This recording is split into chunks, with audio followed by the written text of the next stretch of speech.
Welcome to humanity's Vanguard HFY and Sci-Fi stories.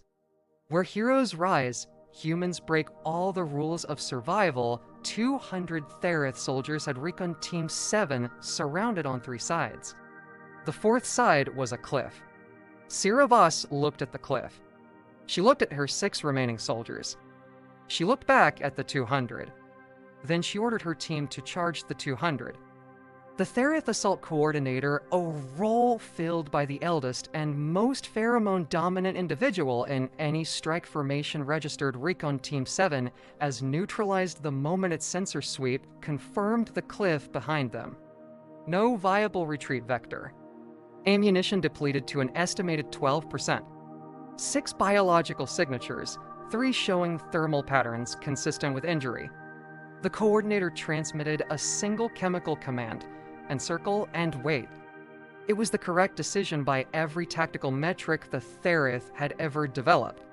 Prey that could not run would exhaust itself fighting the encirclement, degrading further until capture or surrender became the only remaining option. What the Coordinator had not modeled could not model, because its species had never in 800 years of interstellar warfare encountered a species that operated this way, was that Sergeant Sera Voss was not calculating survival odds. She was calculating something else entirely. She was calculating exactly how many seconds of disorganization a charging force of 6 could produce in a formation of 200 that had been told to wait. Corporal Jin Yara ran the numbers quietly beside her, because that was what Jin did. He ran the numbers, and then he told Sera what she already knew so she could use confirmation to move faster. Ammunition, 11 minutes at sustained fire. Thareth reinforcements, 22 minutes out. Window, 11 minutes if we fight static. He paused. There's no window if we fight static, Sergeant. Sera did not look at him. She was looking at the Thareth formation, specifically at its left flank, where the Coordinator had pulled units tight against the cliff face to prevent any attempt at breakout in that direction. Tight against the cliff face meant dense. Dense meant pheromone saturation. The chemical signals the Thareth used to coordinate were most effective at close range and most disruptive when multiple conflicting signals arrived simultaneously. She had read this in a xenobiology brief 14 months ago, during a transit to an entirely different sector, because Sera Voss read everything and remembered the parts that felt like weapons. The left flank, dense pheromone saturation, and a drainage channel she had spotted in the aerial survey the morning before insertion, running directly under where that flank was standing. She told her team the plan in 14 seconds flat. Not because 14 seconds was the time available, she had more, but because 14 seconds was all it required. The Thareth Coordinator's chemical hold command was holding the formation static. Static formations did not track targets moving at sprint speed through their own interior. Sera took point. She did not go around the left flank. She went through it, 6 humans at a dead run, directly into the densest section of the Thareth line, triggering pheromone chaos at point-blank range. The Coordinator's command signal shattered into competing responses. Attack, hold, pursue, regroup, none of them reaching the same units at the same time. Jin Yara counted the seconds at her shoulder without being asked to. 3. The Thareth front rank broke left and right simultaneously opposite directions because 2 different pheromone commands arrived in the same heartbeat. 5. The channel entrance was 10 meters ahead. 7. Something hit Sera across the shoulder blade, not a weapon. A Thareth soldier spinning in the wrong direction, as disoriented as a compass beside a magnet. She did not slow down. She accelerated into the channel, and the team poured in behind her like water, finding the only path downhill. The drainage channel was 400 meters long, carved through carbonite substrate by 2 centuries of seasonal flooding, wide enough for 2 humans abreast, low enough to require a slight crouch. The Thareth coordinator took 11 seconds to process what had happened, 11 seconds during which its formation was frozen in the pheromone equivalent of a screaming argument, and then issued a pursuit command to its fastest units. Fast Thareth units in open terrain could outrun humans. In a 400-meter channel with a ceiling, they could not deploy their four-limbed sprinting gait and were reduced to bipedal movement at a speed Sera had already calculated was 8% slower than her team's combat pace. She knew this because she had watched Thareth move through confined spaces in 3 separate mission recordings, counting their stride frequency against the time stomp. Because the question of how fast they moved in tight spaces had seemed like the kind of thing worth knowing before she ever had to bet her life on it. The channel bent left ahead. Sera did not slow at the bend, she accelerated, because she needed the team to exit the channel before the pursuit reached the midpoint. There was something at the end of the channel. She had not told her team about it yet. The channel ended in a vertical drop of 6 meters into a secondary basin, a natural cistern half filled with standing water and rimmed on 3 sides by carbonite walls too smooth to climb. Sera had seen this in the aerial survey.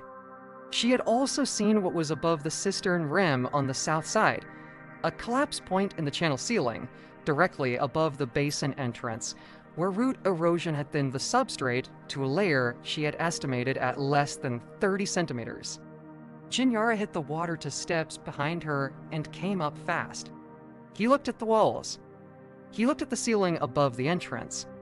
He looked at Sera. "You're going to bring the roof down on them." His voice was not a question and not quite approval. It was the sound of someone recognizing a plan they would not have thought of, but immediately understood. "On the entrance," Sera confirmed. "Not on us." She was already moving to the south rim, already unclipping the microcharge that was rated for interior structural work, and had done exactly that job on the Calver roots 11 months ago on a planet she had never expected to survive. One charge, one shot. The pursuit was 20 seconds from the channel exit. She had 12. She placed the charge at the south rim base, angled upward into the thin substrate, and fired it at the 8-second mark. The ceiling above the channel entrance dropped in a single controlled section, not an explosion. A structural failure, the sound of rock deciding it had been holding itself up long enough. The channel entrance disappeared behind 4 meters of carbonite. The cistern went silent except for water movement and breathing. Sera counted her team. 6. All present. Jinyara was pressing a field dressing against a cut on his arm that he had not mentioned getting. The Thareth pursuit, she estimated 30 units, was now behind a wall of solid rock in a channel with no secondary exit. The coordinator was above ground with the main formation. Separated from its fastest units, its pheromone command range degraded by 4 meters of carbonite. She pulled her scanner. The main formation above was already beginning to move toward a position where the coordinator could re-establish range contact with the surviving units, which meant it was moving away from the cliff. The cliff. The cliff that she had been the only one to look at carefully enough, because she had looked at it and seen not a dead end, but a structure.